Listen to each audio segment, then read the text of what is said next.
Welcome to the Network Build Grow podcast, the show where business owners, entrepreneurs, and professionals share their stories, lessons learned, and powerful strategies for building relationships and growing their circle of influence. With Melissa Taylor, your host, each week we'll bring you actionable insights to help you build a better network and a better business. Let's dive in. Welcome, Peet, to our podcast. I'm so excited to get to talk to you today. Awesome. Thank you very much. Thank you for inviting me. Absolutely. So, everybody, this is Peet Van Niekerk with Designer Needed, and he's actually all the way over in Cape Town. That So, is, tell us, yeah, how that's did correct. before we start in on your business, how did you find us? So it happened during 2020. I had this realization that everybody was at home. So I realized, along with that, everybody needed to meet other people as well and network and still keep growing their business. So I made a point of visiting as many networking groups as I could all over the world. And that's how I found Network Build Grow. I made a point of staying consistent in visiting and getting to know the network. And the rest is history. But yeah, I mean, back then, it was still free. It wasn't a paid for, but I mean, once it became where you could buy a membership, I mean, it was a no-brainer for me. So yeah. I love that. So, tell us a little bit about Designer Needed, a little bit about why you do what you do, and then why you do it. All right. So essentially, we sell design packages, so graphic design packages and social media packages and anything that can help you market. It started, I mean, I've been a designer my whole life, but it started with the idea that I would often get logos or designs from other designers for businesses, and it was unfinished or it was incomplete, or the client didn't have a great experience with previous marketing companies.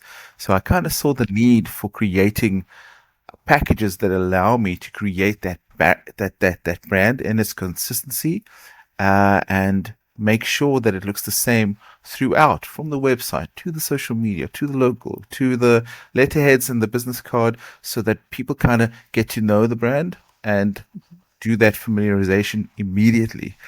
So that's essentially where the idea came from and why I do it the way I do it. Yeah, I think that seamless visual branding is so important. And people I think it's agree. only important for, people like speakers or influencers or people with a personal brand. I'm like, no, no, visual brand is important for any business. You could be a chiropractor, you could be a real estate agent, you could be a financial planner. And it's really important to have that consistent Yeah, visual branding. yeah, I agree. Yeah. I mean, for me, how often have you landed on someone's Facebook page, as an example, and it's just the header image, it's just this big logo with a white background, or or gone to a website and you could see it's just the logo and it's a white background, and then what people tend to forget is the same way we put makeup on and the same way we want to be perceived, as who we are and how what we stand for. Your brand needs to do the same for your business, and people miss that sometimes. So yeah. Yeah. I love that. It's almost like your brand, which includes a lot more than just your logo, Yeah, yeah. it's like the fashion statement. Yeah. It's like your Yes. fashion statement. It's really what you're putting forward. So I love that. So tell me, looking back, what is one of those key lessons that you learned on this journey of being a solo entrepreneur, small business owner? So for me, it is essentially a two-parter. Whether it is, well, the first part of it is consistency. So whether you're advertising on social media or networking, you have to keep showing up. And once you do that first post, you can't expect results immediately. I see this all the time. I see the networking groups, even myself. I fell for it once or twice, where you go to a networking group, you introduce yourself, and you expect everybody's going to run to you, and now you're going to have all these connections and business going to flow in. It doesn't, it doesn't work that way. Unfortunately, you have to be consistent and you have to just keep going. The second part of that is and it kind of ties in exactly to the first part. You have to realize that success does not happen overnight. This took me a long time to learn. Things take time, and you're not going to wake up suddenly one day and have it all figured out. But the sooner you embrace the process and realize that every little bit, imagine a rock, imagine back in the day when they had, when they were making all these beautiful statues, they started chipping, chipping, chipping, and then one day it was a beautiful statue, but it takes time. So yeah. Yeah, I love that analogy. It takes time and it looks rough along the way sometimes. It does. And you can't sometimes, like you, if you know, kind of take that chipping away at a rock analogy a little further. Sometimes when you're chipping away at it, you can't even really tell what it's going to end up being, like what No, it's going to look no. like. Yeah. Yeah, 100%. But I mean, if you believe and you have a vision of where you want to go and how you want it to look at the end, you just got to keep going. Yeah. So Yeah, yeah. absolutely. Absolutely. I think about, Mount Rushmore here. Yeah. Right, when they were chipping away at those rocks. I mean, they probably couldn't even really fathom what it was gonna look like until they took a step back even, a Yeah. large, long away step back to see what it Yeah. looks like in the end. So it's a great way to take a look at that. Mhm. Love that. So networking, often means different things to different people, but how do you approach building those relationships, really growing your circle of influence? How do you approach that whole piece of the business? So for me, it's about the consistency and the authenticity. I mean, if you're going to network, then you have to really commit to it. You have to show up regularly. You have to follow up with people. You have to engage in meaningful, and sometimes it might feel like it's one-sided conversations, but that's okay. People remember how you make them feel, not just what you say. One of the best pieces of advice I ever got when I hired my very first employee was that you don't need to act like a boss, just be yourself. And that mindset has shaped how I approach relationships, whether it's with clients, collaborators, or peers. Just be real, be kind, and people will respond to that. Yeah. Well, that is very much you. I love that. So, can you share like a specific, maybe example of how networking built a key relationship for you and really made a difference in your business? Well, absolutely. I mean, for me, I'll have to say my relationship with Network Build Grow. It's opened so many doors, and I mean, when you show up consistently, people start to trust you and they see what you stand for. And if your values align with theirs, they'll bring you into their circle. And I mean, I've had clients that I met in Network Will Grow through you that referred me to their other clients simply because they've seen me shown up, they've seen me contribute, and I stayed true to my word in the sense that if I promised I'd get something done, I got it done. And that kind of trust, it's built over time. But once you have it, it's incredibly powerful. So yeah, Yeah, I love that. So it's about building relationships, right? We talk exactly. about Yeah, that a yeah, yeah. lot at Network Build Grow. And one of the greatest things about building relationships is you get to find out some things about the person, not just the business. And one Yeah. of the really fun things I found out about you is you also collect comic books. I do. Yes, yeah, I Yeah. do. And that falls right into the whole designer graphic guy, Yes. piece of what you do. And every time I see a comic book, I think about you, which is great. Awesome. Yeah. I love that. I love that. But how much do you think, like thinking about the business and the personal side of networking, like how much personal is too much personal and how much personal do you want to try to share? And kind of when in the relationship do you start to bring in those little bits? Um, hmm. It's a tricky one, in the sense that, it's the same as when you start dating in the beginning. You don't want to freak out your potential love interest with too much detail, then she goes running for the hills in my case. So you take it slow. You have to be vulnerable sometimes in terms of what worries you in terms of the future of your business, but also what excites you. And I feel if you find that balance between the excited and the fearful, but don't let each other overwhelm each other, eventually your fellow, let's call other business networking as partners for now, will also open up and start sharing their vision and what makes them excited and nervous. But like all things, you gotta just start, and as time progresses, you'll see more doors open up to share more. But again, it comes with time. So It yeah. comes with time. Yeah. And speaking of time, we go to networking events, whether it's in Hmm. person or online, and kind of the general rule of thumb is, so what do you do? And everybody kind of goes Oh around and no. says what they do. Um, but Mm, when do you find is good to kind of dive a little bit deeper? Not asking for the sale right at the beginning, but like when do you find like going around and kind of coming back to that, hey, I could help you, or mm. that kind of a conversation, or hey, do you know somebody that I can help? Like when do you find that's a time to kind of delve into that side of it?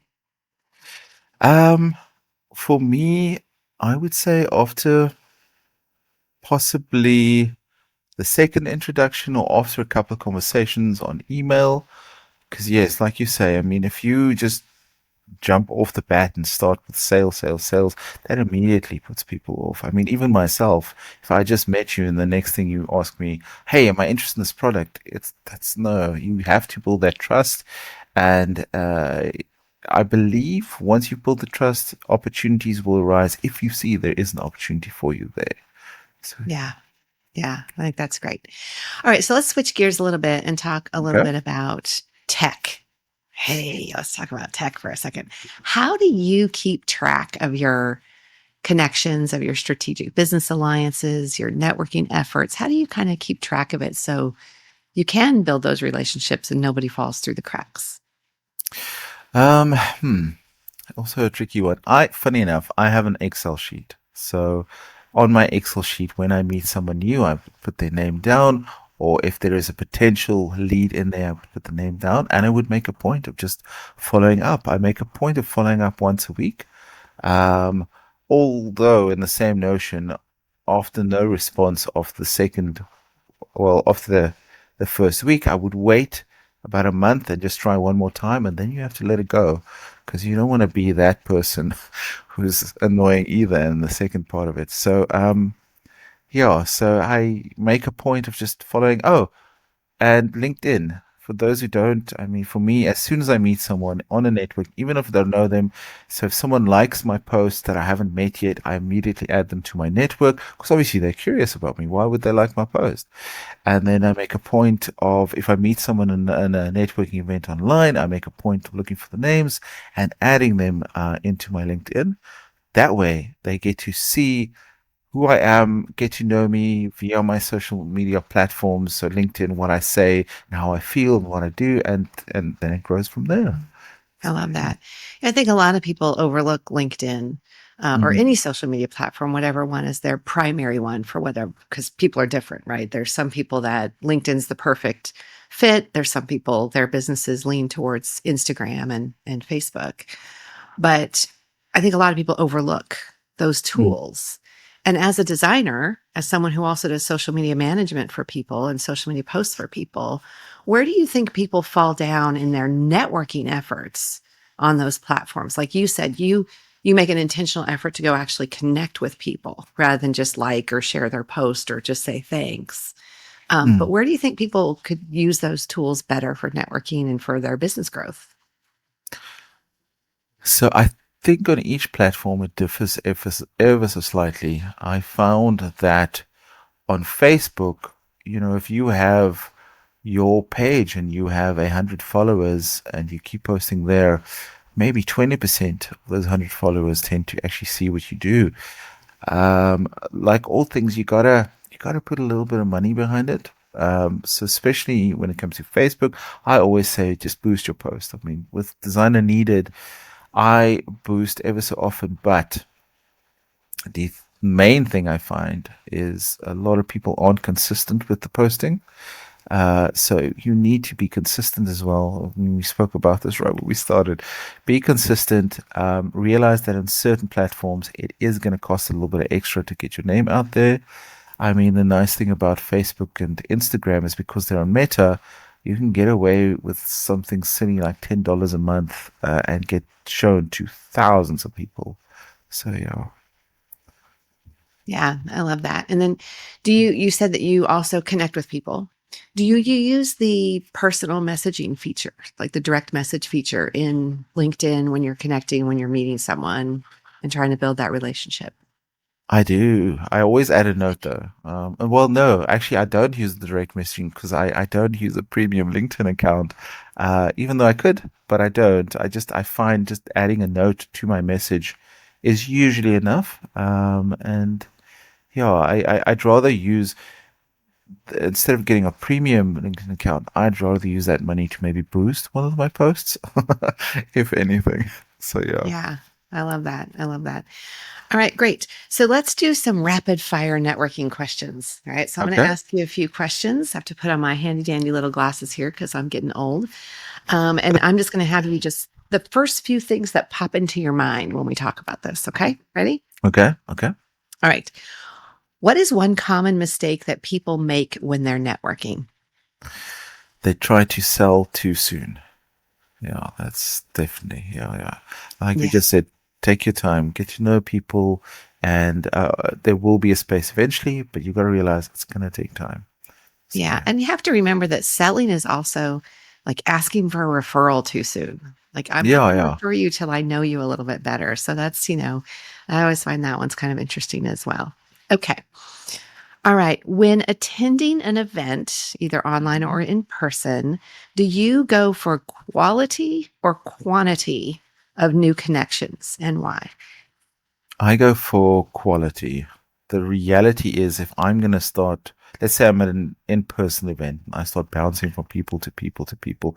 Sure, maybe out of 1 out of 5 people, I might actually get a possible connection. But if I slow it down, let's say at a networking event, it's a couple of hours, I meet 3 people, but I actually have a proper conversation and we see how we align in terms of where we want to go in our own sense for our own business. You often find quickly who you're going to resonate with and walk a journey with longer.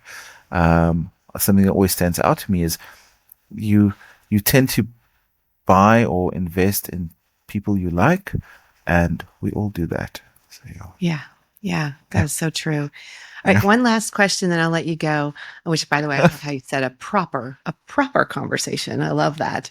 But one last question is, what is your number one tip for starting that proper conversation at a networking event? So this is a tricky one because it's either gonna work tremendously or fail miserably. But someone Okay. doing this, yeah, no, because I met someone and a gentleman called Anthony, and we're actually still connected today. So met him at a networking event, and one of the first things he said to me, I can't remember. I said something, and he picked up on it, and he said to me, um, "Yeah, going through a divorce is one of the hardest things you can do in your life." And I think he assumed that I might have been through one, but the fact that he was vulnerable so quickly, and the fact that I immediately understood, what it's like to go through something like that, there was an immediate connection. And today he's one of my clients, and he's been my client for a year. But whenever we speak to each other, it's not like those typical, oh, look at the sun. Have you seen the weather? How's the kids? It's a proper, like, how are you, my friend? What's happening? How can I help you? And it's the strangest thing. I think it's immediately because we met on this emotional kind of level. And that's why, yeah, and it just works. But that's why I say it's either going to work great or it's going to fail. So Yeah. that's really, so yeah. Yeah, so I think trying to find some kind of an emotional or connection outside of the weather and business Yes. is really important. Yes. One of our kind of go-to questions, well, most Mhm. people's go-to question is, so what do you do? Right? Yeah. Which that one just drives me crazy. But one of the go-to questions that's really fun to ask is, what brilliance do you bring to the world? Or Oh, what do you I love love about what you do? Which is a different question than what that. you do. It's what do you love about what you do? And just try to get them talking first, because then you can sometimes find that thing, right? That you can say, Mm. oh, and you can latch onto that and say, oh, there's a little nugget that we have Yeah. in common, that we have a connection to. So It's I love that. it's funny you say that. There's one that I've started doing of late where I say to someone, "So, are you happy in your business today?" And that kind of opens quite a bit of thought. That So, could open up a can of worms. yeah. Yeah, yeah. I had I was somewhere. I don't remember where I was. I don't think it was a business networking event. I think it was an award ceremony for something. And someone asked me, they came up and said, "What's your biggest life struggle right now?" Oh, wow. And I thought, well, that might be a little too personal, but it was almost like the armor came down just by them Yeah. asking. It was the way it was asked. It was like genuine, Mm. So it was kind of an interesting. So I think especially if you've met someone 3 or 4 times, I think that's a good question. Is, what is your biggest life struggle right now? Or what is your biggest struggle? And Yeah. they might share something with you, Yeah. So I think that's kind of interesting. So, well, this has been a very fun conversation. Let's just do one parting little thing. What is the favorite thing in your business? What do you love to do the most in your business as we sign off today? My favorite, that's a two-parter again, but I love the fact that I have to answer to me. So, so there's no, why are you late? Why do you only start now? Even though sometimes I could be late for starting in the morning of business, I have the responsibility to make it up to myself. And I like that. I like the freedom that comes with it. The fact that I don't have to answer to anybody when I quickly have to run to the shop or I quickly have to go do something. Um, and I try give that to people I work with or people who work for me as well. Not that I necessarily want people just running out, but they have that freedom. Like if you gotta go, you gotta go. We're human. I'm never gonna go, "Oh no, you gotta sit. This is what I pay you for." So I love that freedom, and I try give the way that I was never treated. I try to treat people in that same way with that goodness and that kindness because I feel that goes Mhm. a lot further. So yeah. Yeah, I love that. Yeah. I figured you would say when you get to draw and create. I'm sure you love that part too. Well, that's actually that was going to be the second part, but I got Okay. distracted by my own thoughts there. Squirrels. But um, yeah, so I'd say all the people I get to meet and the things they get to share, it's crazy. There's designs we often do that I would do with my designers and the team, and I'm always like blown away. Like I don't know if you saw I posted yesterday, we got to make a little bag for carrots, and it was such an interesting process because apparently the carrot bags, I don't know how they do it there, but the carrot bags here, they used to come in a little orange bag, but it was cross-lined, little blockies in it. And when we did the bag, they were like, "You need to just put that on there again." They print it now because it needs to protect the carrots, doesn't show all the inconsistency on the products if there is any inconsistencies. And that was so interesting for me. Like, yeah. So Wow. it really was. Yeah. So, so yeah. That's very crazy. And I remember another project I saw a few years ago. Didn't you design like an airplane wrap? Like you Yeah, the yeah. whole like big huge airplane. Yes. Amazing. Yeah. Yeah, What no, an it was. interesting It was. project. My favorite was whenever I flew on the plane, because I used to go from Joburg to Cape Town quite a bit, and then people would say, "Oh, look at the plane, look how amazing!" And I so wanted to say, "Oh, that was me," but no one would have believed me. I really, no, I don't think they would have believed me. So yeah, That's hysterical. Well, thanks for being with us today. We really appreciate your time. awesome. Thank you very much. Thanks for tuning into this episode of the Network Build Grow podcast. If you enjoyed today's conversation, be sure to subscribe, leave a review, and share it with a fellow entrepreneur or professional. And of course, if you're not yet part of our community, visit networkbuildgrow.com to connect with us. Until next time, keep building and keep growing.